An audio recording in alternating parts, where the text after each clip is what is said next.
वीरान नगर में एक मेंटल हॉस्पिटल के बाहर सुबह एक ऑटो आकर थमा। गाड़ी से एक लड़का उतरा जिसका नाम रवि था और वह अस्पताल के गेट की ओर बढ़ने लगा। जब कोई गार्ड नहीं आया तो कवि ने खुद ही गेट खोलकर अंदर जाने का प्रयास किया। जैसे ही गेट खुला एक आदमी ने रवि से पूछा, क्या आप टीवी ठीक करते हैं? रवि ने उत्तर दिया, नहीं। इसके बाद उस आदमी ने खुद ही रवि को जोरदार थप्पड़ मारा और पूछा, तो तुम यहाँ क्यों हो? रवि थोड़ी हैरानी में था। थप्पड़ खाने के बाद उसका सिर चकराया, लेकिन वह खुद को संयमित रखकर कहा कि वह नौकरी के लिए आया है। तब एक डॉक्टर और 4 कंपाउंडर गेट के पास पहुंचे। उन्होंने थप्पड़ खाने वाले आदमी को पकड़ लिया। डॉक्टर ने कहा, कंपाउंडर, इसे ले जाकर तैयारी करो, मैं जल्दी आता हूं।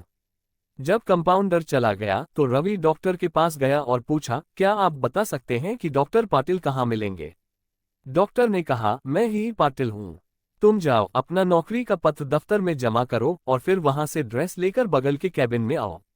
रवि थोड़ी देर में कंपाउंडर की वर्दी पहनकर डॉक्टर के कैबिन में पहुंचा। डॉक्टर ने बताया कि वह आदमी जिससे रवि गेट पर मिला था वह पागल है। वह कुछ दिनों से यहां पर आने वाले लोगों को टीवी ठीक करने वाला समझ रहा है, और जब उसको पता चलता है कि वह वास्तव में टीवी ठीक करने वाला नहीं है तो वह उसे थप्पड़ मार देता है। उसके बाद डॉक्टर ने अपने अस्पताल के एक कंपाउंडर कांति को बुलाया और रवि का परिचय करवाने के लिए कहा। कांति ने कुछ ही देर में रवि को सबके साथ मिलवा दिया और फिर उसे मरीजों के कमरे में ले गया। वहां हर कोई कुछ न कुछ अजीब हरकत कर रहा था। कोई दिल टूटने वाली शायरी सुना रहा था तो कोई फिल्मी संगीत गाते हुए डायलॉग मार रहा था। सभी मरीजों को देखते हुए कांति ने रवि से कहा कि आज के बाद से तुम्हें इन सारी चीजों को झेलना होगा। इतना कहकर कांति वहां से चला गया।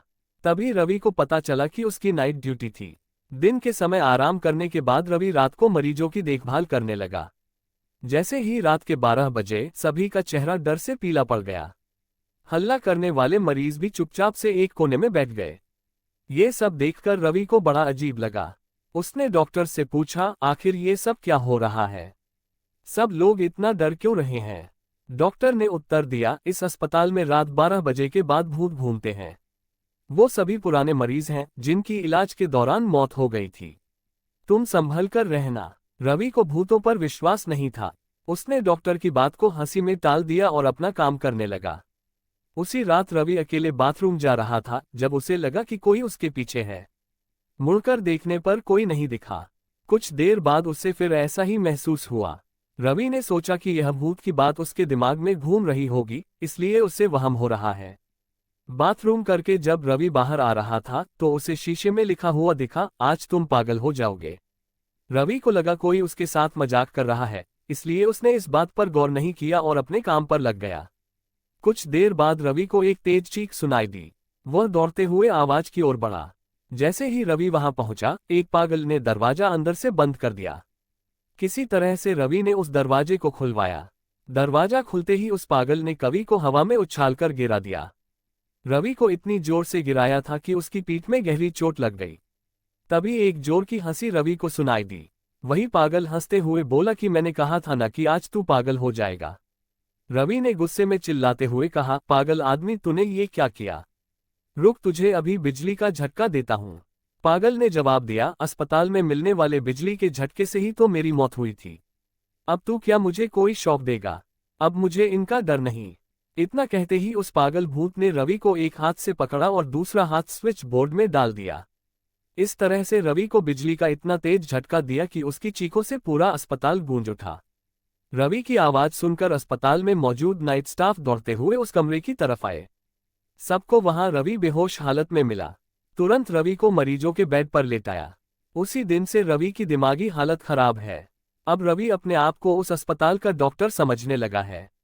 अपनी पागल स्थिति और डॉक्टर बनने के वहम के चलते कवि ने ब्लेड से अब तक कई लोगों का पेट काट दिया है। हर रात उस भूतिया अस्पताल से रवि की तरह ही चीखने की आवाज आती है और किसी न किसी को वो भूत रवि की तरह ही पटक देता है। ये चीखने की आवाज हमेशा उसी समय आती है जब रवि को बिजली के झटके दिए जाते हैं।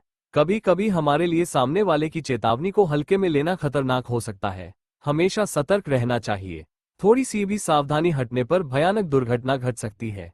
ये कहानी केवल मनोरंजन के लिए है। इसके पीछे हमारा उद्देश्य किसी भी प्रकार की अंधश्रद्धा का प्रसार करने का नहीं है।